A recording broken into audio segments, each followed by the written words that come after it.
مرغ یزید ہے، اسلام زندہ ہوتا ہے ہر کربلا کے بعد۔ ہر دور میں ایک کربلا وبا ہوتی ہے، ہر دور میں باطل کھڑا ہوتا ہے، اور ہر دور میں امام حسین کے شہدائی بھی کھڑے ہو جاتے ہیں۔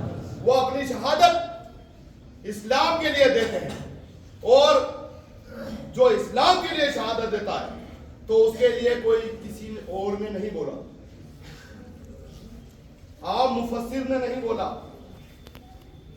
اور کسی خطیب نے نہیں بولا، کسی مفتی نے نہیں بولا، اللہ تبارک و تعالیٰ نے بولا، اور قرآن مجید میں بولا وَلَا تَقُولُوا لِمَن يُقْتَلُ فِي سَبِيلِ اللَّهِ أَمْوَاتٌ بَلْ أَحْيَاءٌ وَلَكِنْ لَا تَشْعُرُونَ، کہ جو لوگ اللہ کی راہ میں قتل کر دیے جاتے ہیں انہیں ہرگز مردہ گمان بھی مت کرو، وہ زندہ ہے لیکن تم کو اس کا شعور نہیں۔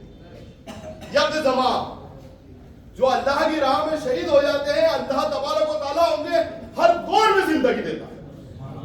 کتنی بڑی بات ہے، انسان مر جاتا ہے، ختم ہو جاتا ہے، آپ کو لے کے گئے، اپنے ہاتھوں سے گڈھا کھودا، کاندھے میں لے کے گئے، دفن کر کے آ گئے، اللہ تبارک و تعالیٰ بول رہا ہے کہ دفن کرنے کی بات ٹھیک ہے، آپ کی نظر مر گیا، لیکن ان کو مردہ گمان بھی مت کرنا، یہ مردہ نہیں ہے۔ جو ان پہ مرتے ہیں، جو ان پہ مرتے ہیں ان سے ہزاروں فیض پاتے ہیں، جو اس پہ مرتے ہیں، جو اس پہ مرتے ہیں اس پہ ہزاروں فیض پاتے ہیں، انہیں مردہ نہ سمجھو، وہ تو مردوں کو جلاتے ہیں۔ وہ امام عالی مقام، 3 کرپشن ہیں یزید کی ڈائمنشن کی، 3 کرپشن۔ یزید نے کرپشن کیا، سیاسی کرپشن، اس کی دوسری ڈائمنشن تھی اس کی مالی کرپشن، تیسری یزید کی ڈائمنشن تھی اخلاقی کرپشن۔ سیاسی کرپشن یہ تھا کہ اس نے خلافت راشدہ کی قدروں کو پامال کر دیا۔ حضور پاک صلی اللہ تعالیٰ علیہ وسلم نے جو نظام دیا تھا امت کو خلافت راشدہ کی شکل میں، آپ جانتے ہیں کئی بار بتا چکا، خلافت راشدہ حضرت ابوبکر صدیق، حضرت عمر فاروق، حضرت عثمان غنی، حضرت مولا علی رضی اللہ تعالیٰ عنہ اجمعین، یہ خلافت راشدہ ہیں، 4 لوگ، ان کی قدروں کو پامال کر دیا۔